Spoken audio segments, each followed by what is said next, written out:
Again would like to give my thanks to the teams with shorter histories because it's a little bit easier to get everything on the board. With Tampa, it's weird though because they've made a lot of trades, but a lot of trades that are just draft picks, and they're not really earth-shattering changes that have been made. So that being said, I got a little bit more picky and choosy with the trades, and the overall board is a little more empty than usual, which is perfectly okay with me. The key thing with Tampa is they don't make the playoffs that often in their history, 11 times out of 26. But 2004 Stanley Cup, and they were finalists 4 years ago, 2015. It's easy to kind of overlook that, maybe forget it, but this team does have experience, and this team could very well be a Stanley Cup champion again in the near future. They missed the playoffs 9 of their first 10 seasons. They also went through another period where they missed the playoffs 6 out of 7 years. That will leave you with a below 50% chance of reaching the playoffs over your entire history. Makes it very, very difficult to get back to 500. I do think they're going to be in the playoffs for a while. I don't think we'll be talking about Tampa missing the playoffs again for, I'll say, 4 years. Does that sound about right in today's parody NHL? No? All right. Their all-time leading scorers. So in points, going by points, Marty St. Louis number 1 with 365 goals, 588 assists, 953 points.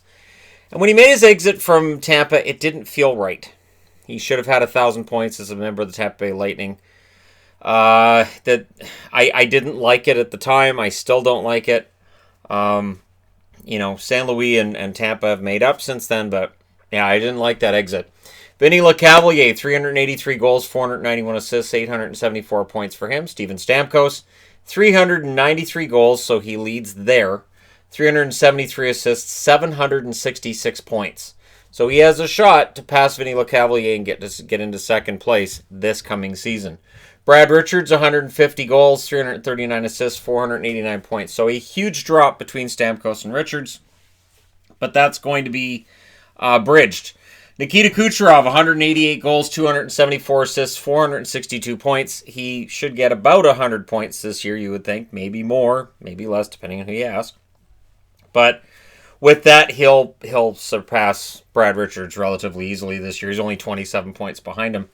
Victor Hedman, going to be a little bit longer for him to move up that chart. However, 94 goals, 324 assists, 418 points. Not too bad. Vaclav Prospal, 127 goals, 244 assists, 371 points. Tyler Johnson, 139 goals, 169 assists, 308 points. Brian Bradley, one of my personal favorites, 111 goals, 189 assists, 300 points. Andre Palat, 93 goals, 194 assists, 287 points to round out the top 10 for the Tampa Bay Lightning. Braden Point will be in the top 10 within the next year or so. A little bit over a year probably, but he will get there. Your wins leader all time is still Ben Bishop, 131. Andrei Vasilevsky's actually only 7 behind him. Vasilevsky with 8 wins is the wins leader all time for the Tampa Bay Lightning. He currently has 124, which is remarkable. Habby Bullen, remembered as being part of a big Tampa Bay Lightning run in 2004 and them still being dangerous after. But yeah, 83 wins his whole time in Tampa. Darren Pupa, 77. John Graham, 53. He's a nice guy, that John. Coaching wins, John Cooper, 305. John Tortorella, 239. Terry Crisp, 142. Guy Boucher, 97. And Rick Tocchet with 53 cracks the top 10. So John Cooper is going to rack up some wins this year. It's going to be interesting to see what happens in the postseason. And if this team doesn't win in the postseason, does Cooper stick around for another year beyond this one, or would this be his last year? So I mentioned their lack of playoff success, but along the way, they've had some pretty decent leadership. They didn't have a captain until 95 when they named Paul Yzerbark as their first captain. He lasted until 97. 97-98, it's Mikhail Renberg. 98-99, it's Rob Zamner. 99-2000, both Bill Holder and Chris Gratton wore the C. 2000-2001, Vincent LeCavalier. He would also have a go in 2008 through 2013. 2002 to 2006, Dave Andrechuk was the captain. Tim Taylor from 2006 to 2008. Tim the Tool Man Taylor, right? 2013-2014, Marty St. Louis with the captaincy. And 2013 through 2019, Steven Stamkos. So Stamkos took over as captain and has done a pretty good job since then. The key thing for Stamkos, he's got all the points, he's got the goals, he's got the captaincy and all the glory. He needs that cup ring to really solidify his claim as a Hall of Famer at some point soon. And by which I mean, I don't mean that he's going to retire. I just mean that we would look at him and go, certainly he's a Hall of Famer. People can argue against it, and they can use the cup ring as an argument. For Game 7 performance as well. Top 10 draft picks. Tampa's been busy in the top 10. 1992, they draft first. They get Roman Hamrlik. 1993, drafting third, Chris Gratton. 1994, drafting eighth, Jason Weimer. 1995, drafting fifth, Damon Lanko. 1997, drafting 7th, Paul Mara. 1998, drafting 1st, Vinny Lecavalier. 2000, drafting 8th, they get Nikita Alexeyev. 2001, drafting 3rd, they get Alexander Svitov. 2008, drafting 1st, they get Steven Stamkos. 2009, drafting 2nd, they get Victor Hedman.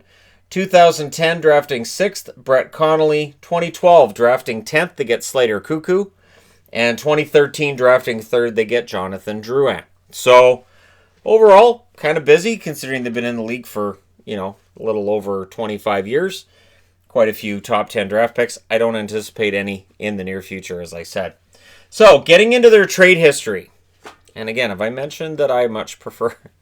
When I'm putting these boards together, it's a little bit easier with the teams with the shorter history. And yet with Tampa... They make some pretty big deals. So if you can't read this part of it, don't worry. I'm going to read it to you. I'll get through this. And again, I have to get kind of choosy even with this because there are some that are just tons of draft picks.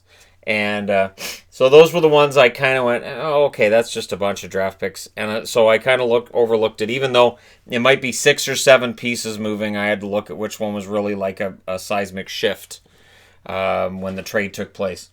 February 22nd, 1995, Tampa acquires Rich Sutter and Paul Eisbart. They wouldn't keep Sutter. They'd trade him to Toronto for cash. Chicago gets Jeff Buchanan, Jim Cummins, and Tom Tilley. So Eisbart, as I said, was their captain. That's a pretty good trade for Tampa. August 22nd, 1996, Tampa gets Dino Ciccarelli from Detroit for a 1998 fourth-round pick that would become Pat Ponikarovsky. So that pick would get moved to Toronto. Of course, Dino Ciccarelli, a Hall of Famer, good goal scorer. Detroit really wanted to be rid of him, though, at that point. August 20th, 1997, Tampa gets Carl Dykhouse and Mikhail Renberg. Philadelphia gets a 1998 first, which became Simon Gagne, a 1997 first, a 2000 first, which became Justin Williams, and a 2001 first, which became Tim Gleason. So it is a high price that they paid for Dykhouse and Renberg. Really is. December 30th, 1997, Tampa gets Jason Bond Sr., Steve Kelly, and Brian Marchment. Edmonton gets Roman Hamrlik and the rights to Paul Comrie. This was a big deal for Edmonton, and it was kind of big for Tampa to move on from Hamrlik, their first ever draft pick. And Bond Sr., a top draft pick for Edmonton who never really panned out at the NHL level, but Tampa wanted to give him a shot. March 24th, 1998, Tampa Bay acquires Andrei Nazarov and a 1998 first-round pick, the number 1, Vinny Lecavalier, because they had the right to swap with San Jose. And when San Jose had the rights to the number 1 draft pick, they went, yep, we'll swap it. San Jose gets Brian Marchment, David Shaw, and the number 2 draft pick, which became David Legwand. Of course, San Jose would trade that to Nashville in a trade that moved them down to 3, where they could draft Brad Stewart. But what happens for Tampa here is they end up picking up this guy here, Vinny Lecavalier, and that turned out pretty well for them. I would say 874 points later, that turned out pretty well. March 24th, 1998 as well. So same day, Sandy McCarthy and a 1998 third, which became Brad Richards, is traded to them along with a 5th. Calgary gets Jason Weimer. So Jason Weimer, who was drafted 8th overall 4 years prior, Calgary probably thinking, all right, we can do some work with him. We're willing to give up a decent package. A third-round draft pick's no big deal. That third-round draft pick became Brad Richards. So sometimes the draft picks come back to bite you, sometimes they don't. December 12th, 1998, Tampa Bay acquires Chris Gratton and Mike Sillinger. Philadelphia gets Damon Lanko and Mikhail Renberg. So we saw Renberg join Tampa, and now he's leaving Tampa.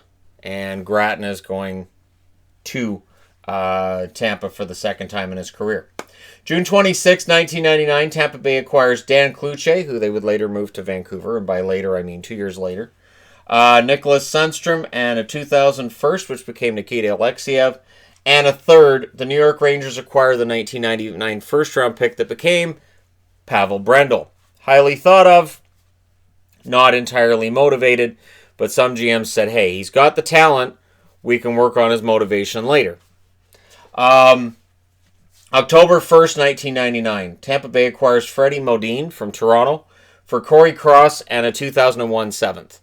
And it's one of those trades you look at that Toronto makes and you go, really? That's what you got? You sure you don't want to think this? No, you don't want to think this over? Alrighty. February 9th, 2000, Tampa Bay acquires Mike Johnson, Marek Posmic, a 2005, 6th, and a 2001 5th. Going the other way, Toronto gets Darcy Tucker, a 2004 and a 2001 5th that becomes Kyle Wellwood. So huge win for Toronto on that one.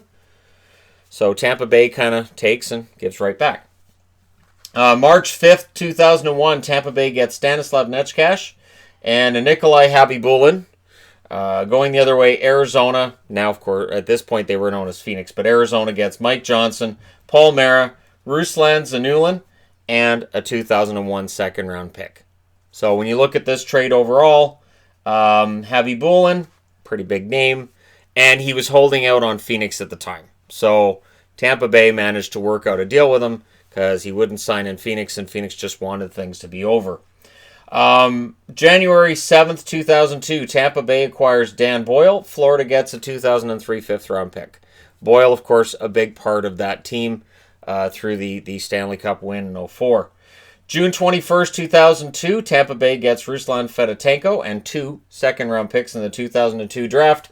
Philadelphia gets a 2002 first-rounder, which became Joni Pitkinen, number 4 overall. So not bad for Philly, but Fedotenko scored some goals while he was a member of the Tampa Bay Lightning.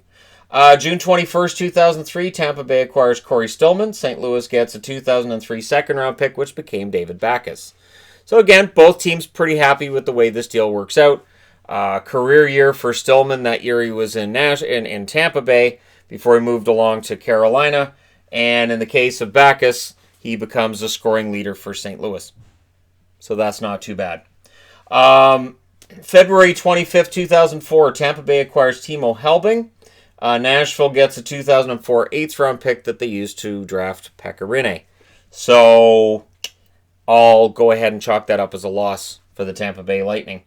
February 26, 2008, Tampa Bay acquires Jeff Halpern, Jussi Jokinen, Mike Smith, and a 2009 4th from Dallas for Johan Holmqvist and Brad Richards. Holmqvist was mostly a disaster, but Brad Richards, pretty solid player for Dallas for a while before he left as a free agent to go to the New York Rangers.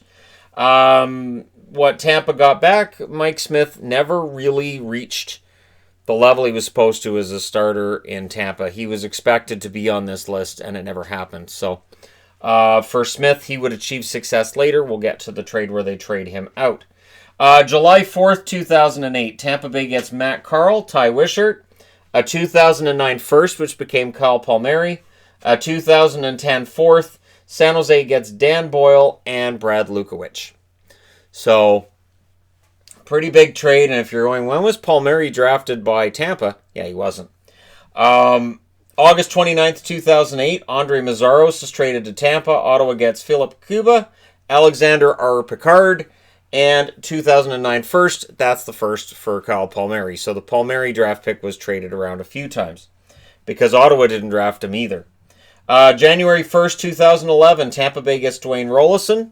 The Islanders get Ty Wishart. Rollison was very good for Tampa Bay through that playoff run in 2011. He was fantastic. Almost outdueled Tim Thomas in that 7-game series. It was awesome. February 18th, 2011, Tampa Bay gets Eric Brewer. St. Louis gets a 2011 third, which became Jordan Binnington, and Brock Bukaboom. So Binnington makes this trade eventually a win for St. Louis, although Brewer, useful enough player, I guess, for Tampa during his time there.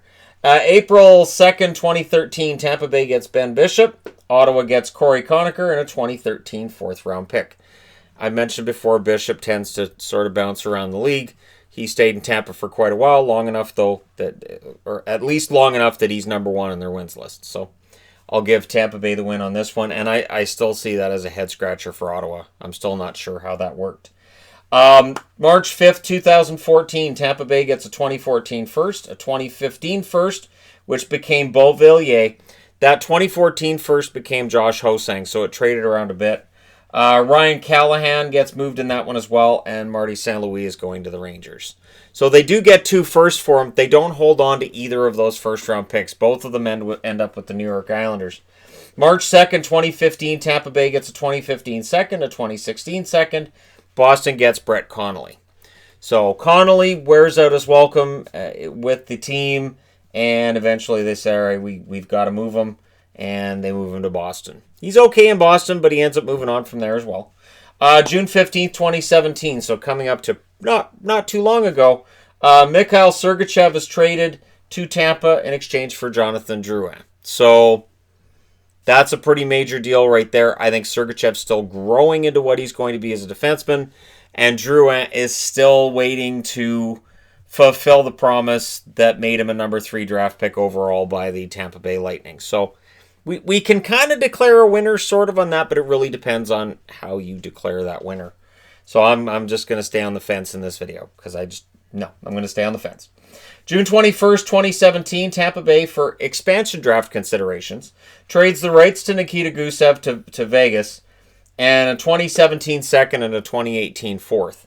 So they gave up Gusev in exchange for not losing some of the players that were exposed on that roster and making sure that they took Jason Garrison. And you know what? I'm going to go ahead and say that's a win for Tampa. Looking back now, win for Tampa. Gusev didn't play in Vegas. He ends up getting moved to New Jersey. And so I'll go ahead and say that's a win for Tampa and that they didn't lose the guys they didn't want to. February 26, 2018, Tampa Bay gets Ryan McDonough and JT Miller. The Rangers get Vladislav Nemesnikov, Libor Hayek, Brett Howden, a 2018 first, and a 2019 second. So lots of pieces moving towards the New York Rangers. And JT Miller didn't last that long as a member of the Tampa Bay Lightning. Surprisingly, June 22nd, 2019, as they're looking at their cap crunch situation and Braden Point's RFA situation, they trade JT Miller to the Canucks in return for Marek Mazanek, a 2019 third, and it is yet to be determined whether it's going to be a first-rounder next year, 2020, or the year after, 2021. If the Canucks miss the playoffs in 2020, they keep the draft pick, and it moves to 2021, and then it doesn't matter if they make the playoffs or not. If the Canucks make the playoffs this year, that draft pick belongs to Tampa, and if the Canucks make the playoffs, I think they'd say it was worth it because we made the playoffs for the first time in half a decade. But there you go. It's really pretty simple. The Tampa Bay Lightning, a team that were bad for a while, mediocre for a while as well, and now they're a pretty good team with a pretty solid history and relatively clean overall. When you look at some of their star players that they hold on to for a long time, there's some continuity that is definitely there when it comes to the players on the roster. Goaltending, the wins numbers might be a little bit low, but that's kind of what happens when you only make the playoffs 11 out of 26 seasons. It's harder to pick up the wins when you're playing on a team that doesn't make the playoffs. So there you go. The history of the Tampa Bay Lightning. Let me know your thoughts in the comment section below as always. This means I got Toronto, Vancouver, Vegas, Washington, and Winnipeg. I got 5 more left. So let me know your thoughts. Don't forget to hit like and subscribe. If you're browsing your way through, you just happened upon this video. And hey, thank you guys so much for watching, for all your support. I'll talk to you again soon.